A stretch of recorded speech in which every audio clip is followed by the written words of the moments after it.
welcome to the Better People podcast. I'm Margaret Urick, and in today's episode, we're talking to Dave Glenn, Vice President of Human Resources for the United Methodist Communities. So Dave, welcome. Oh, thanks, Margaret. Great to be here. Thank you.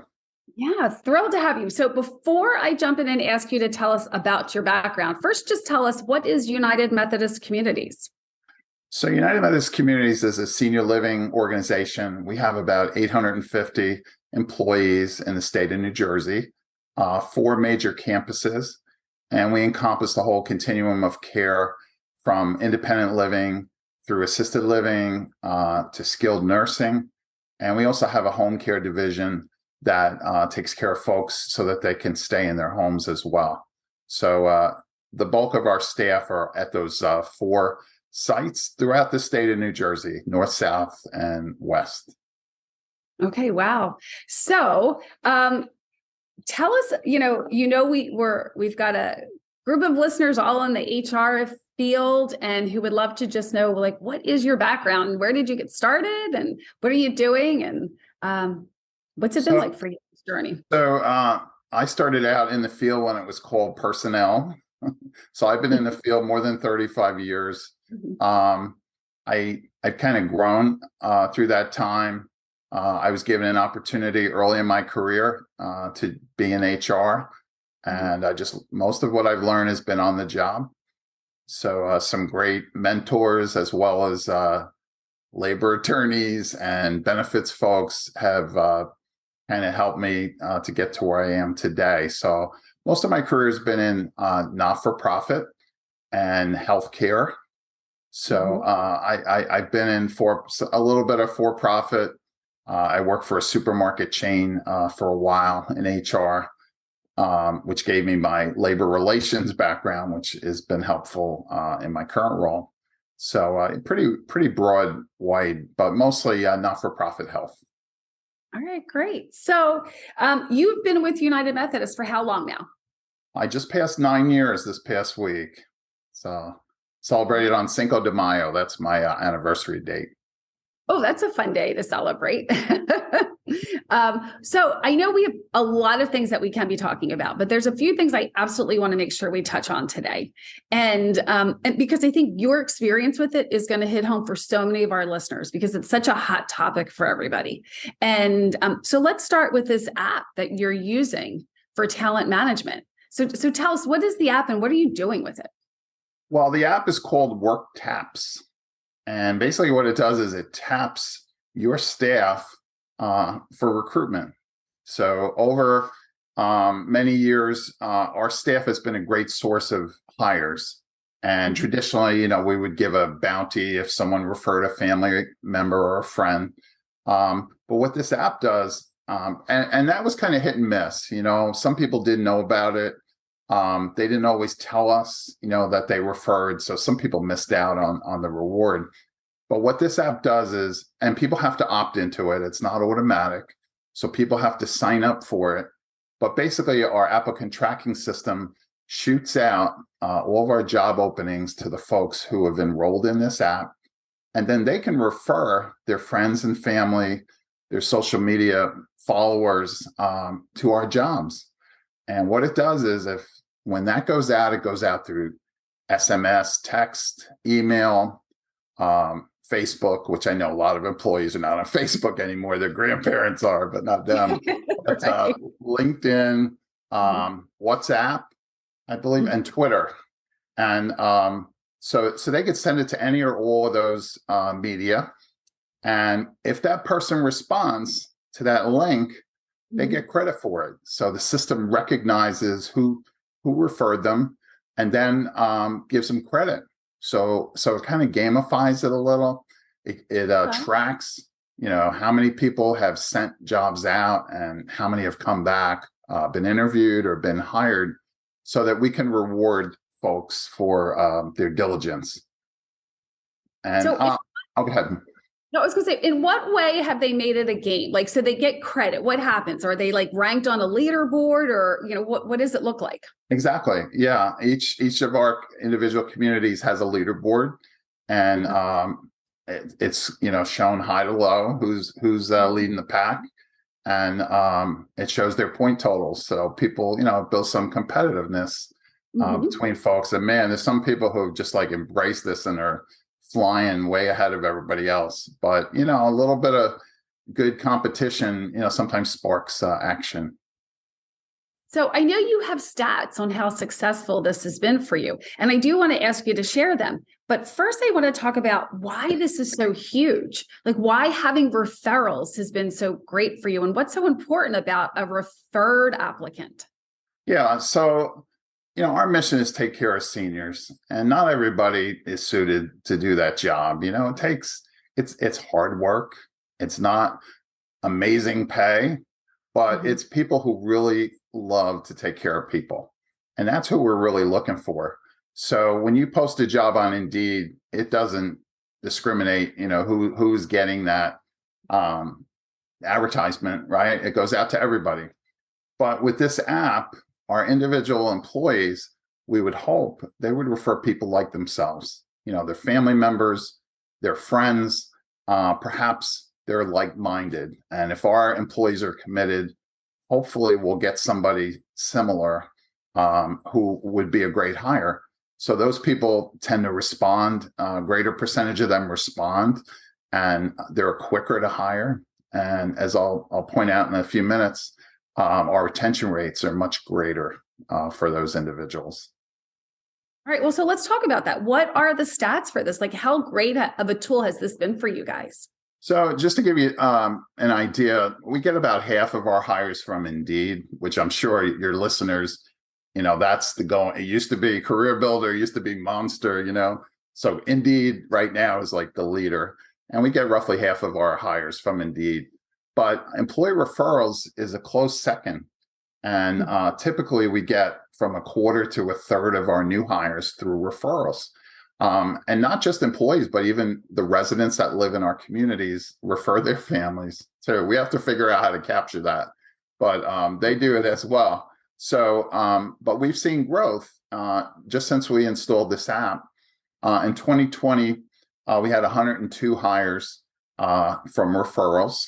We typically hire 300 or so people a year. Okay. In 2021, it was 94, so it went down. But in 2022, we had 119 hires, 34% of our hires. So that was a significant uptick, and we attribute it to WorkTaps formalizing this whole program and rewarding people. So, I feel do you have stats around the retention for those individuals versus the retention from the Indeed sources? Yeah, so I'll give you some examples. For instance, 12-month retention the first year. Typically from our Indeed hires, we retain about 63%, but through employee referrals, 78. Once you get out, though, to 2 years, typically we retain 35%, so it drops almost in half. But employee referrals, 63%. So 35 versus 63. And then when you go out 3 years, 26 for job boards, 57% for referrals. So we hang on to these people much longer when they come referred. Wow, that's excellent. So is there anything else this app can do for you that you haven't tapped into yet? It's mostly, you can run programs. I'm of the mind that you don't want to do something for a long time because it gets stale and people kind of lose interest. So we run these specials, so to speak. We'll say, all right, for the next month, anybody that refers a nurse on second shift is going to get a better reward, than before. So to try to prompt action and prompt people to put those jobs out. So it gives us a lot of flexibility to run, different variations of the reward and so on. So we get a lot of reports, so that we can see, what's happening and then adjust our approach, based on where we see the flow coming from. But we find people are hired faster through this. They tend to not take as long, a week or two quicker to get them on board.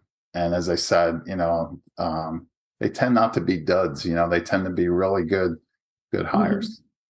Yeah, that's awesome. And it's free, right? I mean, think of what Indeed costs. They're always pushing you, oh, sponsor the job so they can push you up, on the list, so you're up near the top. All we pay is this subscription fee for this program, and all the work that's done by our employees it's free, but we do the rewards, but it's nowhere near as much as the advertising costs. But I got to imagine that your employees having the opportunity to take part in this and be a part of recruiting people and building the employee base. I mean, that's got to feel good. There's got to be a payoff in your engagement of your employees as well. So not only is it really helping you with your recruitment, I have to imagine it's helping to engage those really committed employees that you have. Definitely. And I think it helps their retention if their friends are working there or a family member. I mean, there's some families, we have 2 and 3 members of the family working in the same building, and that tends to increase, all for one for all. Hopefully one doesn't leave and they all leave, but generally speaking, they all stay. Well, sure, because we like to have that sense of community where we work. And this is actually giving your employees the opportunity to create the community along with you. So that's awesome. So I know this is not the only way that you're leveraging technology. I know you were talking about, I guess, a pilot program. Is that the right way to call it? That you're doing with an AI company around retention. So tell us about that. So there's an AI company called New Age, and we've done a lot of projects with them to use these bots, which do repetitive tasks for us. So we've been able to automate a lot of things that were very time consuming, but didn't take a lot of thought. And so New Age has helped us in many processes, finance as well as HR, to automate a lot of these processes. So they approached us about 6 months ago and said they would like to build an algorithm for a caregiver retention model. So, in other words, building some predictive analytics to say, what are the qualities of the ideal person in your industry? So, we gave them a lot of data. We gave them employee surveys. We gave them all our demographics, our turnover for the past 5 years, and so on. And I don't know how they do it, but they took all that data and built this algorithm. So we're in the very early stages. We're actually the only employer right now working with them, but the plan is to roll this out wider and wider through the industry. And some of your listeners may get the opportunity to benefit from it. It's focused on caregivers though, so it'll probably be hospitals and senior living. But I'm sure they would be open to expanding it to other industries. But what this will do is it'll track people throughout their careers. They'll be given surveys. And even if they leave, hopefully we'll get an exit interview to say, what happened? Why did we lose you? And then that, as you all know, right, AI is designed to keep getting better, right, to keep improving the process. And we're hoping that all this data will enable us to really hone it down so that, we can really see, all right, for instance, when we hire somebody, certain questions we'll ask them so that we can know if they have those qualities that are going to keep them with us. So we're in the early stages. They've done an initial report, from our data, but now we're looking to expand that. So some of my colleagues in other senior living organizations, we're reaching out to them and see if we can get their data and then have them participate as well and build this tool. Neat. That's awesome. So what do you think is the long range goal then for this? Like, what do you ultimately think this can be doing for you? Well, ultimately, right, all of us want lower turnover, greater retention. Our turnover is not that bad compared to the industry, about 30%, low 30s. Our industry is over 40%. So I think we're doing some things right already, but we want to be even better. I mean, before the pandemic, we got our turnover down in the mid 20s, which was like rarefied air, places you never get. And we're hoping to get down there again. And what does that do? That saves you money in recruitment costs. It makes your residents see the same people. They're not constantly seeing new people, gives you continuity in work. So a lot of benefits. And plus we've invested a lot in these people, and we hope they'll stay for a long career. That's great. So listening to you talk about your retention rates kind of leads me to my next question that I want to ask you. But I think that probably is well, at least it's a sign of the Best Places to Work award that you have now earned 6 years in a row. That's right. And I'm sure that's why your retention has been as low as it is, right? Because your people like working there. Why do you think that?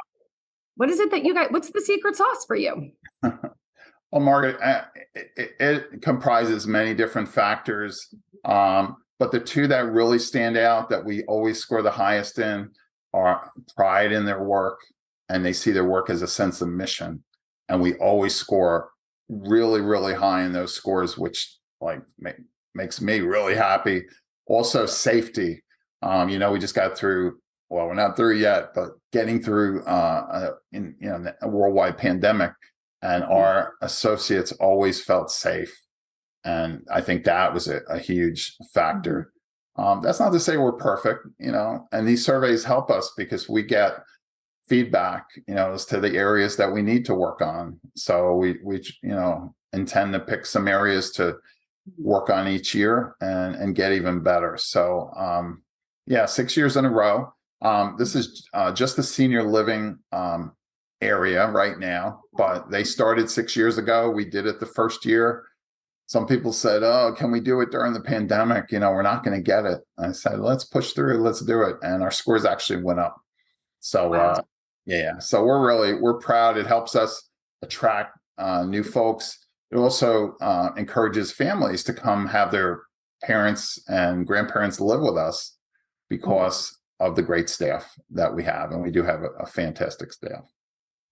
So what is some feedback that you received from this survey that's part of this, right? That helps you to win this award? What maybe is some feedback that you got that showed an area of opportunity for you? And what was that? And what did you do about it? So, there's certain areas that you always score low on, like salaries, for example. Nobody ever feels they're overpaid, right? No, never that way, right? But in certain areas, we've done significant amount of market adjustments to our staff. We stay really on top of that to be competitive. We're not the best payer, but we try, always seek to be competitive. So we look at that. We look at communication. Communication is always a key. When we see that faltering, we try to get to the root of it and say, is it from the top? Is it in the middle? And so trying to build more feedback loops is what we've done, Margaret.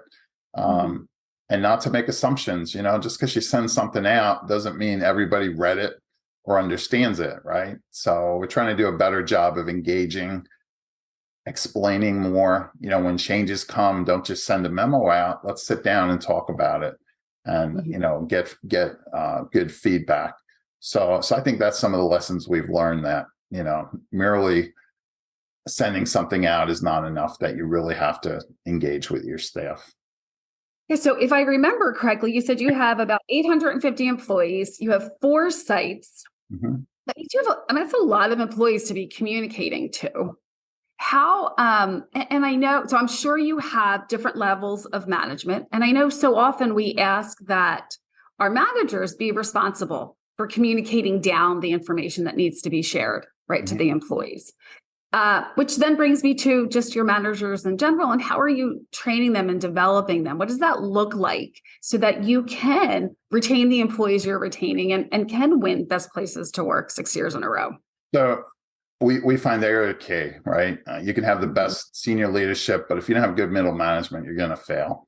So we've established something we've called UMC University, where quarterly we bring managers and potential managers in and train them on various aspects of management, the nuts and bolts things, the HR law, which I usually do, but there's finance, there's IT, but then getting into things like emotional intelligence and other leadership qualities, bringing in other speakers. So we're just getting into actually in a couple of weeks our second round of training. So we're being very intentional about that, and we're going to keep that going forever, hopefully, and really help to develop these folks. Yeah, that's awesome. And, I think I shared in my role here, I run our talent development and coaching division. And, that's one of the things that I always try and stress upon the leaders that we get to work with and train and develop. And that is, you're never done. So you can go to these programs. You have to keep learning and keep growing in that role. So I'm still learning. I'm 35 plus years. I learn something every year. So. Absolutely. Absolutely. And there's so many resources out there to do so that we can now leverage. So I think that's great.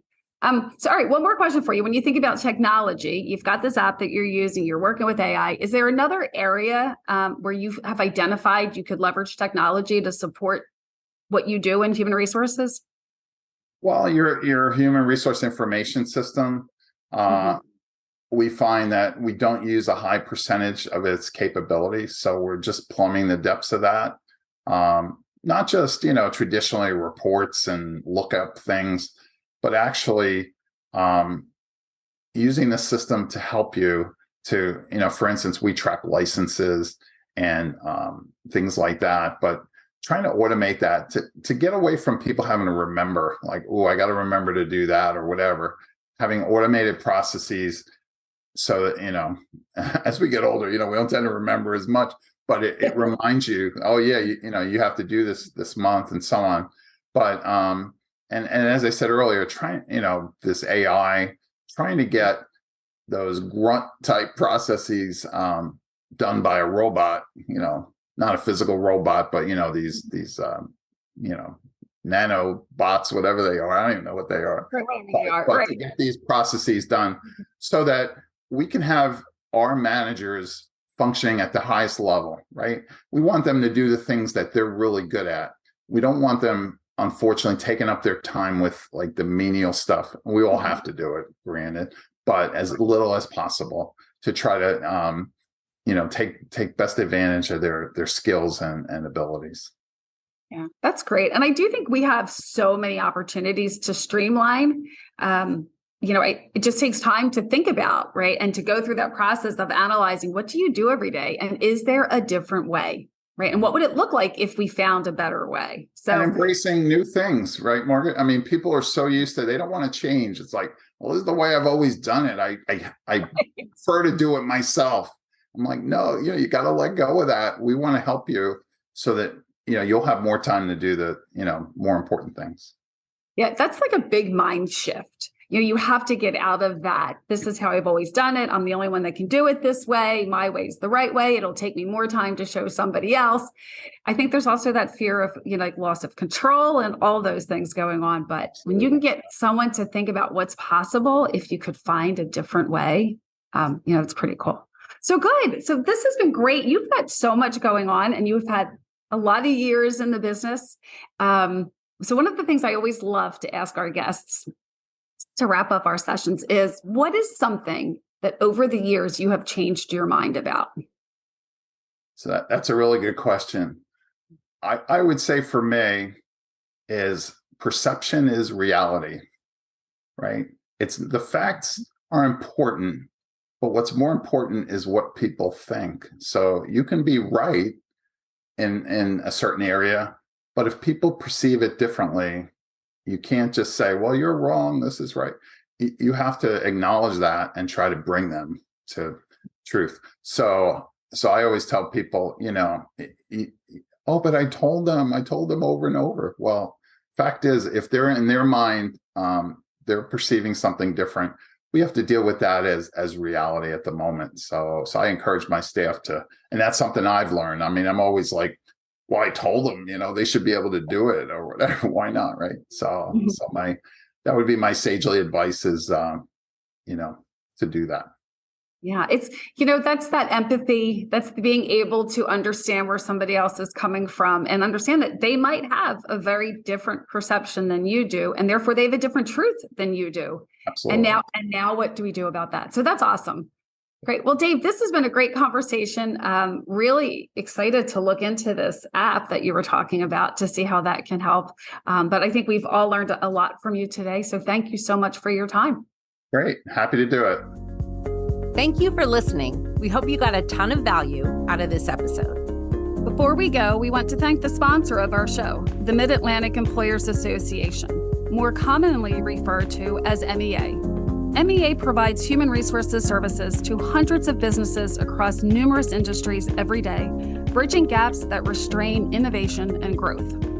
If you need support around people issues, reach out to meainfo.org. Better people, better outcomes.